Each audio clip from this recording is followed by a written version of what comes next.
اس کے کھانے کا انتظام اپنے دسترخوان پہ کرنا، یار بچوں کو بعد میں کھلانا، نبی کے مہمان کو پہلے کھلا دینا، اور پھر کہنا حضور کے مہمان دعا کر دے، تم نہیں جانتے ہو ہاتھ اس کے اٹھتے ہیں رحمت خدا کی اترنی شروع ہو جائے۔ سبحان اللہ، یہ وہ جماعت ہے جس کے بارے میں جتنی باتیں کی جائیں کم ہی کم ہیں، لیکن آج میں چاہتا ہوں یہ سفر کربلا کی طرف ہو جائے۔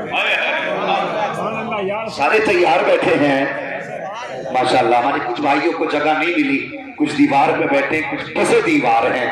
میں گزارش کروں گا جب گھر جاؤ نا تو ماں کے قدم چومنا، باپ کے ہاتھوں کو چومنا، کہنا باپ تیری حلال کمائی کی وجہ تھی سب نے بیٹھ کے حسین کا ذکر سنا، میں نے کھڑے ہو کے حسین کا ذکر سنا، میں نے کھڑے ہو کے حسین کا ذکر سنا۔ یقیناً یہ محبتیں باپ کی حلال کمائی کا نتیجہ ہے، ماں کی نیک پرورش کا نتیجہ ہے۔ اللہ ان ماں باپ کو سلامت رکھے جنہوں نے گھٹی میں حسین کی محبت دلائی، جنہوں نے دودھ میں حسنین کریمین کا پیار پلایا ہے۔ وہ لوگوں نصیب والے ہیں ہم اور آپ کہ خدا نے مجھے اور آپ کو سنی بریلوی بنایا ہے۔ میں بڑی ذمہ داری سے ایک بات کرنے لگا، منبر والے صرف دعا دیں اگر بات میں سچائی ہو تو، اور آپ اسے سبق سمجھ کے بھی سنیں اور ذکر سمجھ کے بھی سنیں۔ شکر اللہ کا کہ اس نے مجھے اور آپ کو سنی بریلوی بنایا۔ لوگ کہتے ہیں کیا ضرورت ہے بریلوی ہونے کی؟ میں کہتا ہوں پیارے ضرورت ہے، ورنہ کتنے ایسے لوگ بھی ہیں جو اہل بیت کی محبت کا دعویٰ کرتے ہیں لیکن حضور کے صحابہ کے خلاف بھونکتے ہیں۔ کتنے ایسے لوگ ہیں جو اہل بیت جو صحابہ کو ماننے کا دعویٰ کرتے ہیں اور اہل بیت اطہار کی توہین کرتے ہیں۔ خدا کا شکر ہے جن کے دل کے دروازے پر امام احمد رضا کا پہرا ہوتا ہے، نہ وہ صحابہ کے گستاخ ہوتے ہیں نہ اہل بیت کے گستاخ ہوتے ہیں۔ اور ایک بات یاد رکھیں، نہ صحابہ سے بگاڑنے والا جنتی ہے نہ اہل بیت سے بگاڑنے والا جنتی ہے۔ جنت میں وہی جائے گا جس کے ایک ہاتھ میں صحابہ کا دامن ہوگا، دوسرے ہاتھ میں مصطفیٰ کے اہل بیت کا دامن ہوگا۔ تو اس لیے ہم رب کا شکر ادا کرتے ہیں کہ اس نے مجھے اور آپ کو سنی بنایا ہے مگر بریلوی بنایا ہے۔ بولے ذرا سبحان اللہ۔ شکر اللہ کا ہم نبی کے گھر والوں کو بھی مانتے ہیں، نبی کے در والوں کو بھی۔ بے شک آج دل روتا ہے کئی جگہ، اللہ کا شکر ہے 2 مہینے ہو گئے نان اسٹاپ تقریریں کرتے کرتے، اب تو محرم کو لگا کے 2.5 مہینے ہو چکے، مسلسل روزانہ تقریریں ہیں، مگر اتنی تقریروں کے باوجود کبھی دل کرتا ہے یار چھوڑو تقریریں کرنا۔ جانتے ہو کیوں؟ ہماری قوم کے اندر، ہمارے ہی سماج میں کل تک جو حضور کے صحابہ کی عزت کرتے تھے آج وہ نبی کے ابو بکر کے خلاف بھونک رہے ہیں، نبی کی عائشہ کے خلاف بھونک رہے ہیں۔ معاذ اللہ میں پوچھنا چاہتا ہوں لوگوں کو اس مقام تک کن لوگوں نے پہنچایا؟ برا نہ ماننا، میں آئینہ ہوں دکھاؤں گا داغ چہرے کے، جسے خراب لگے سامنے سے ہٹ جائے۔ کچھ روٹی سیکنے والے پیروں نے قوم کو اس جگہ تک پہنچا دیا، نہ ان کی دنیا کام کی رہی نہ آخرت کام کی رہی۔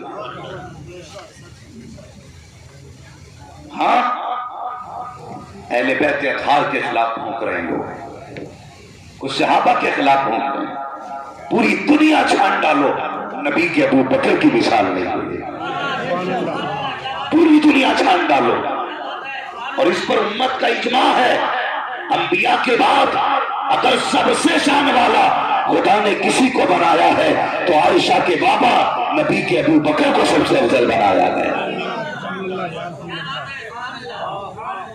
یہ تو مسئلہ ہی نہیں رہ جاتا کہ علی افضل ہیں یا ابو بکر افضل ہیں، خدا کی قسم ابو بکر وہ ہے جو مصطفیٰ کے حشر کا بھی ساتھی ہے، قبر کا بھی ساتھی ہے۔ کیا بات ہے، سبحان اللہ۔ ہر صحابی نے اپنے حصے کا کام کیا ہے، لیکن خدا کی قسم ابو بکر نے سب کے حصے کا کام کیا۔ جانتے ہو کون ہے ابو بکر؟ سنیں، انداز میں میرا بہت شوق نہیں ہے، شاید کہ اتر جائے تیرے دل میں میری بات۔ یہ بات سوشل میڈیا کے ذریعے ان کتوں کے کانوں تک پہنچ جانی چاہیے۔ تم جتنا چاہو آتنک مچا لو، جب تک زمین پہ اعلیٰ حضرت کے چاہنے والے ہیں، نہ ابو بکر کے خلاف زبان کی جائے گی، نہ عمر کے خلاف برداشت کیا جائے گا۔ اگر بھوکو گے، خدا کی قسم رضویوں کو خدا نے وہ پاور دی ہے، ہم گلا کاٹنا بھی جانتے ہیں، زبان کھینچنا بھی جانتے ہیں۔ مسلک اعلیٰ حضرت، فیضان حضور مظہر اعلیٰ حضرت، جشن شہدائے کربلا، عظمت امام حسین حضرت علامہ مفتی حماد رضا صاحب قبلہ۔ شرم نہیں آتی؟ کون ہے ابو بکر؟ حضرت عقیل ایمان لے کے آئے تو وہ چاہتے تھے ہر کام میں ابو بکر آگے چلے جاتے، حسد نہیں تھا، بغض نہیں تھا، رشک تھا، اور ہر صحابی یہ چاہتا تھا کہ حضور کی خدمت میں پہل میں کروں۔ وہ چاہتے تھے ابو بکر سے پہلے میں کام کروں۔ حضور فرماتے تھے میری سواری تیار کی جائے، سب سے پہلے ابو بکر چلے جاتے تھے۔ حضور کہتے تھے میرا یہ کام ہونا ہے، ابو بکر پہلے۔ حضرت عقیل تلاش میں رہتے تھے کبھی میں ابو بکر سے آگے نکلوں۔ اللہ اکبر، ہر جگہ دیکھتے رہے۔ ایک دن مسجد میں آئے نا، خیال تھا حضرت عقیل کا کہ میں حضور کے پیچھے بیٹھوں گا، لیکن جب آ کے دیکھا تو سب سے پہلے ابو بکر بیٹھے تھے۔ بلا وجہ میں ابو بکر صدیق نہیں ہے، یہ بھی کان کھول کے سن لیں۔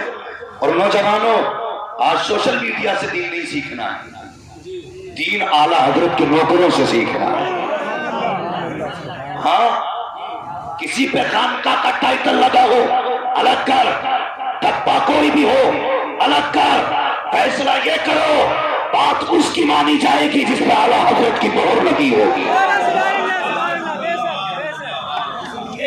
زندہ آباد، بڑی منڈیوں میں بڑی بڑی دکانیں لوگوں نے کھول دی ہیں، لیکن سنیں ایک نمبر کا مال اعلیٰ حضرت کی دکان سے ملتا ہے، اعلیٰ حضرت کی دکان سے ملتا ہے۔ اس لیے نوجوانوں، میں نہیں چاہتا اب مناظرے ہوں، اس لیے کہ ہمارے علماء مناظرے کر چکے، اب تو مناظرے کی بات کرے تو مناظرہ الگ کرو، تماشا لگاؤ۔ بے شک، سبحان اللہ، سیدھی بات ہے، ہزار مناظروں سے سمجھ میں نہیں آیا، ایک مناظرے سے سمجھ جائے گا۔ تم جانتے ہو ہمارے بڑے بوڑھے کہہ گئے جن کے بال سفید ہو گئے، وہ کہتے ہیں لاتوں کے بھوت باتوں سے نہیں جاتے۔ بے شک، باتیں بہت ہو چکی، اب لاتوں سے بھوت اتارے جائیں گے، لاتوں سے۔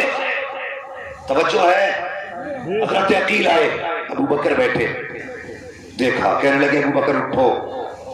کون ہے؟ افضل الخلق بعد الانبیاء، ہر مسجد میں ہر جمعے سے اعلان کیا جاتا ہے، نبیوں کے بعد مخلوق میں سب سے افضل ابو بکر۔ عقیل کہتے ہیں اٹھو، حضرت ابو بکر صدیق اٹھتے، بھائی لگتے رشتے میں حضور کی، کیا حکم ہے؟ پیچھے جائیے، 1 صف 2 صف 3 صف 7 صف 12 صف میں، لاسٹ صف میں حضرت ابو بکر صدیق پہنچ گئے، اور جا کے وہاں کھڑے ہو کے کہنے لگے شہزادے اجازت ہو تو یہاں بیٹھ جاؤں۔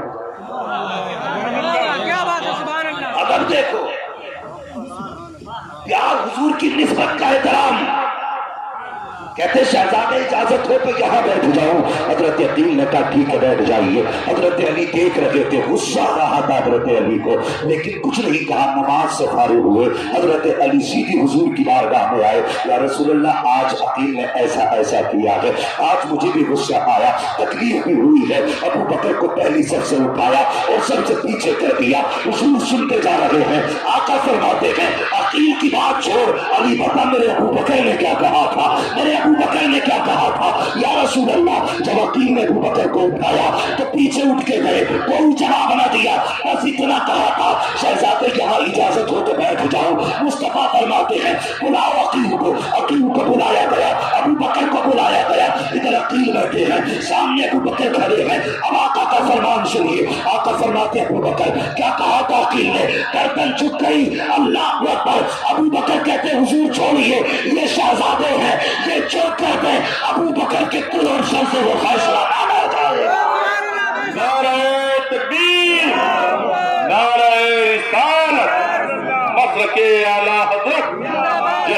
شہدائے کربلا.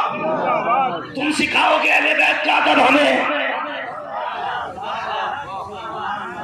جو یہ عقیدہ رکھتا ہو کہ ابو بکر نے حق چھینا علی سے.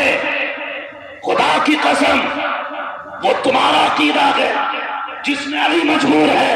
ہمارا عقیدہ تو یہ ہے لا فتح الا علی لا سیف الا ذوالفقار. علی جیسا جوان نہیں ذوالفقار جیسی تلوار ہے. کسی کی ماں نے اتنا دودھ نہیں پلایا علی سے حق چھین لیتا. علی بڑی بات ہے. اگر عقیل اٹھا دے ابو بکر اٹھ کے چلے جائیں. اگر مسند سے علی اٹھاتے تو ابو بکر نہیں اٹھتے. حیرت ہوتی ہے. حضور نے فرمایا سنیں ذرا غور سے میری بات. فرمانے لگے ابو بکر بیٹھ جا. حضرت ابو بکر صدیق بیٹھ گئے. عقیل کروٹ میں بیٹھی. اب ذرا سننا اللہ کرے کہ میری باتیں تمہارے دل میں اتر جائیں. بتانے لگاؤں نبی کا ابو بکر کون ہے. حضور فرمانے لگے عقیل تجھے پتا ہے ابو بکر کون ہے. حضور فرماتے ہیں عقیل یہ مکے میں قرآن پڑھتا رہا پتھر کھاتا رہا لیکن نہ اس نے قرآن کو چھوڑا تھا نہ صاحب قرآن کو چھوڑا تھا. ابو بکر کون ہے پتا ہے عقیل. یہ وہ ہے جب میں نے غار میں 3 دن گزارے تھے تو اس نے اپنا انگوٹھا لگا کر کے میری جان کی حفاظت کی تھی. حضور فرما رہے ہیں عقیل تجھے پتا ہے ابو بکر کون ہے. کہ جب ہم غار میں 3 دن تھے ابو بکر کی بیٹی ہمارے لیے کھانے اور پانی کا انتظام کرتی تھی. تمہیں پتا ہے عقیل ابو بکر کون ہے. اب آقا کا سنیں جملہ. آقا فرماتے ہیں عقیل جس مسجد میں بیٹھا ہے یہ مسجد میرے ابو بکر کے پیسے سے خریدی گئی ہے. سبحان اللہ. یہ حضور تعارف کرا رہے ہیں جس مسجد میں بیٹھے ہو یہ مسجد ابو بکر کے پیسے کی ہے. اور اگلا جملہ حضور نے فرمایا سنیو کلیجہ تڑپ جائے گا. آقا فرماتے ہیں اے عقیل سن جس نے دین کے لیے جو کیا محمد اس کا بدلہ دے چکا ہے لیکن ابو بکر ہو گئے جس کا بدلہ میں نے نہیں دیا ہے. قیامت کے دن میں ابو بکر کا ہاتھ پکڑوں گا خدا کی بارگاہ میں لے کے جاؤں گا. میں کہوں گا مالک سب کا بدلہ میں نے دے دیا ہے ابو بکر کا بدلہ اب تجھے دینا ہے. نعرہ تکبیر.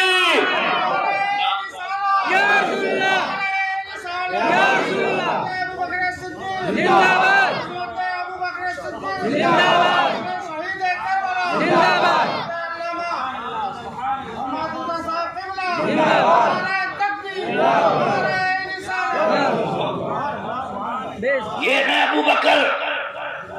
آج بھونکتے ہو شرم نہیں آتی. خدا کی قسم نہ نبی کے ابو بکر کا جواب ہے نہ نبی کی عمر کا جواب ہے.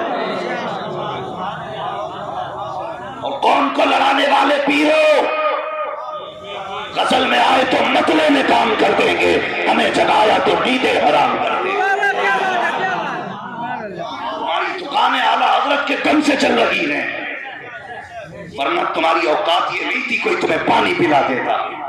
آج جو امیر بنے ہو نا اگر بتیوں سے امیر بنے ہو اور اعلیٰ حضرت کا وہ گھرانہ ہے جن کا باپ بھی زمیندار جن کا دادا بھی زمیندار ہے.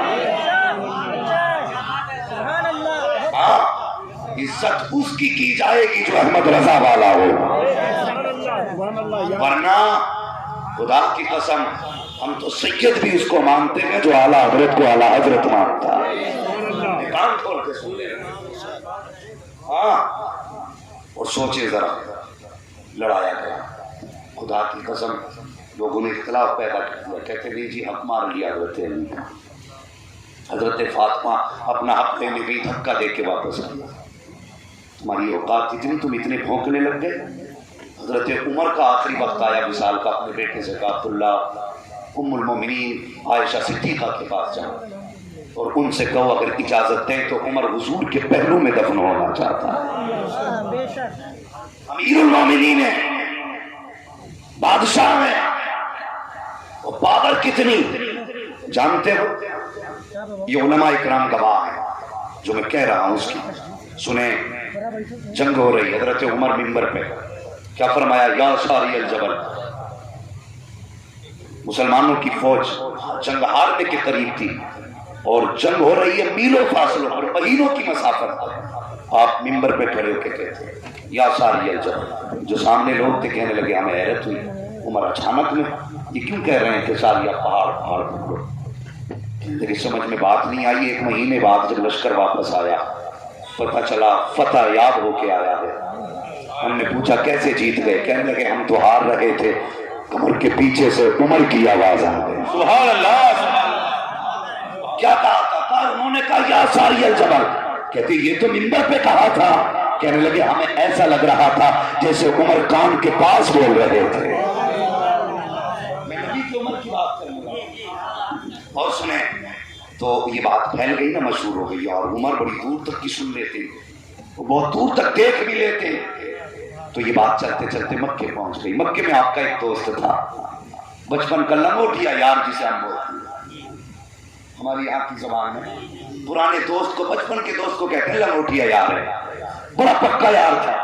بولا جاتا نا ادھر بولتے ہیں یہ جملہ، لنگوٹیا یار، بڑا پکا دوست. اسے پتا چلا یار عمر بڑی پاور میں آ گیا ہے، آج تو مسافت میلوں دور کی ہو تو سن لیتا ہے. وہ بے دین تھا، سیدھا مدینہ شریف آیا. عمر کہاں ہے عمر؟ لوگ کہنے لگے آواز نیچے کر، تجھے پتا نہیں امیر المومنین ہے عمر، آدھی دنیا کا بادشاہ ہے عمر. کہنے لگا بادشاہ ہوگا تمہارے لیے، میرا تو بچپن کا یار ہے. کیسے آئے؟ ملاقات کرنی ہے. کہا یہاں نہیں، مسجد نبوی کے پاس. ادھر سے یہ جا رہا تھا، ادھر سے عمر آ رہے تھے. لپٹ گیا. کہنے لگا عمر یار سنا ہے کان بڑے تیز ہو گئے تیرے. کہنے لگے بات کیا؟ کہ میں نے سنا ہے کہ تو یہاں سے میلوں دور کی چیز دیکھ بھی لیتا ہے، آواز بھی سن لیتا ہے. فرمانے لگے ہاں. کہنے لگا مجھے یقین نہیں. کیوں؟ کہ بچپن میں جب عمر تیرا اونٹ گم جاتا تھا اور تیرے والد تجھے ڈانٹتے تھے تو روتا ہوا میرے پاس آتا تھا، پھر تیرا اونٹ میں تلاش کر کے دیتا تھا، تو اپنا اونٹ نہیں ڈھونڈ پاتا تھا. آج میلوں تک کا کیسے دیکھ لیتے ہیں؟ عمر نے کہا تھا تو نے سچ کہا ہے، کل مجھے اپنا اونٹ نہیں ملتا تھا، آج میلوں دور کا دیکھ بھی لیتا ہوں، سن بھی لیتا ہوں. کہا یہ کیسے ہو گیا؟ حضرت عمر نے کہا سن، جب میں تیرا یار تھا تو کچھ نہیں دیکھ پاتا تھا، جب سے محمد کا یار ہوا وہ زمانہ دیکھنے لگ گیا. نعرہ تکبیر، نعرہ رسالت، مسلک اعلی حضرت، عظمت اہل بیت. یہ ہے عمر. آج کے کتنے پیر اگر ہوتے یا آج عمر ہوتے تو ہر دن گردنیں. اس امت کو حضور نے پتھر کھا کے بنایا، فاتح کر کے بنایا. ہماری روٹیوں نے اس قوم کے بیچ میں دیواریں کھڑی کر دی. میں تم سے کہتا ہوں پیر پرستی چھوڑو، خدا پرستی کرو. تکلیف ہوتی ہے حضور نے امت کے لیے کیا نہ کیا. اگر اس موضوع پہ گفتگو کروں تو شاید کوئی آنکھ ایسی ہو جو بھیگی نہ ہو. اتنی قربانیاں اور اتنی آسانی سے پیروں نے روٹیاں سیکی، بھائی کو بھائی سے لڑا دیا. آج حالات یہ نہیں ہے. دیکھو چشتی برکاتی کو نہیں دیکھ سکتا، برکاتی چشتی کو نہیں دیکھ سکتا، رضوی حشمتی کو نہیں دیکھ سکتا، حشمتی رضوی کو نہیں دیکھ سکتا. ہمارے بزرگوں میں تو یہ اختلاف نہ تھے. آج اتنے جھگڑے ہو گئے، قوم کو لڑایا جا رہا ہے. میری قوم میں ایک بات کہہ کے جانا چاہتا ہوں، نہ جانا حضور کا دامن نہ چھوڑنا. حضور کے دامن تک پہنچنے کے لیے پیر ذریعہ ہوتے ہیں، پیروں تک پہنچنے کے لیے حضور ذریعہ نہیں ہے. جو امت کو لڑائے لات مار دے، کہتے ہیں کہ مسکے ہے، جو مصطفیٰ والا بھی ہے خدا والا بھی ہے.